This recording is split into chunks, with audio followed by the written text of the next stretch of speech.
Hello, deputy CM Kalyan గారి పాలన ఎలా అనిపిస్తుంది?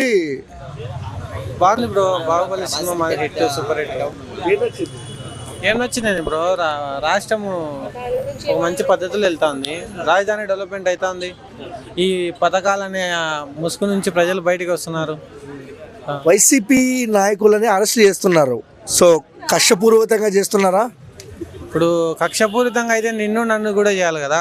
నిన్ను నన్ను చేయడం లేదు కదా, అది కక్షపూరితం ఎట్లయితుంది? వాళ్ళు తప్పు చేసిందేనా కదా వాళ్ళను.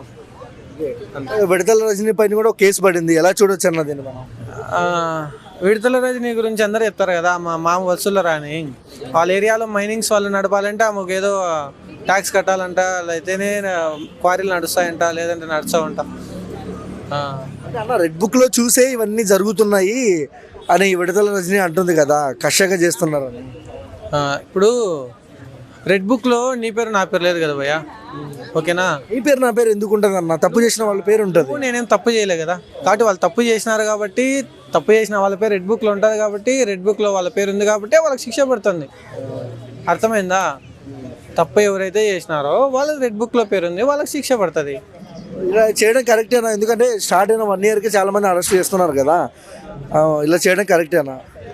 కరెక్టేనా అంటే ఇది బాగుంది. తప్పు చేసిన శిక్ష పడడంలో తప్పు కరెక్ట్ రైట్ ఏముంది బ్రో? ఇప్పుడు పోసాని గారు పవన్ కళ్యాణ్ గారు వాళ్ళ ఇంట్లో ఆడవాళ్ళని తిట్టినాడా లేదా?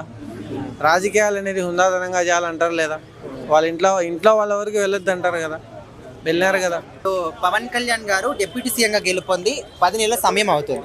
సో అసలు ఆయన పరిపాలన కానీ ఆయన సేవ చేసే విధానం కానీ ఇదంతా కూడా చూస్తూ ఉంటే ఎలా అనిపిస్తుంది? ఆయన 10 years నుంచి బాగా స్ట్రగుల్ పడ్డారు అన్న పార్టీ గురించి బాగా స్ట్రగుల్ పడ్డారు. 10 years నుంచి అదే నిందలు, అదే ట్రోలింగ్స్ అవి ఇవి చేసి బాగా కష్టపడి పార్టీలో స్థాయికి తీసుకొచ్చారన్న. ఈ 10 years ఇదే 10 months పరిపాలన అంటే చేస్తున్నారు, అభివృద్ధి చేస్తున్నారు, అయిపోయింది, ఇంకా చెయ్యాలి. అంటే ఇప్పుడు రాజకీయ నాయకులు అంటే మాక్సిమం వాళ్ళు ఒక ఆఫీసులలో ఉండి పని చేయిస్తారు, ఈయన అట్లా కాకుండా జనాల దగ్గరికి వెళ్ళి జనాల నుంచి పరిపాలన చేస్తున్నారు. సో మరి ఇలాంటి నాయకుడిని ఇంతకు ముందు ఎప్పుడైనా చూసా? లేదన్న, ఇంతవరకు ఇలాంటి నాయకుని ఎప్పుడు చూడలేదన్న. ఎట్లా అనిపిస్తుంది మరి ఆయన గురించి చెప్పాలంటే ఏం చెప్తారు? ఆయన గురించి నేను బాగా డైహార్డ్ ఫ్యాన్ అన్న, ఆయనకి బాగా చిన్నప్పటి నుంచి బాగా డైహార్డ్ ఫ్యాన్ అన్న ఆయనకి. సో ఎందుకు అంత అభిమానం ఎందుకు ఆయన? అంతేనా, ఇంకా చిన్నప్పటి నుంచి అతను ఆ స్పీచ్లు, ఆ మోటివేషన్ స్పీచ్లు మొత్తం చూసి ఇంకా బాగా అభిమానం కింద. ఇంకా అంటే సినిమాల పరంగా చూసా లేకపోతే వ్యక్తిగతంగానన్నా? సినిమా వ్యక్తిగత, పార్టీ. ఓకే. అయితే ఇప్పుడు చాలా మంది కూడా నెక్స్ట్ కాబోయే సీఎం ఆయనకు ఆ అర్హత కూడా ఉంది, ఆ విధంగా సేవ చేస్తారని చాలా మంది అంటున్నారు. మరి సీఎం అయ్యే ఛాన్స్ ఆయనకు ఉందంటారా? ఆయన ఈసారి పోటీ చేసినా సీఎం అయిపోతారు అన్న. ఓకే.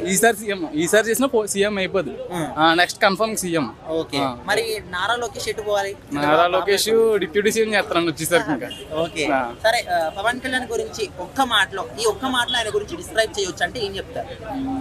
పవన్ కళ్యాణ్ డెమిగోడ్ అన్న, డైవర్డ్ డెమిగోడ్.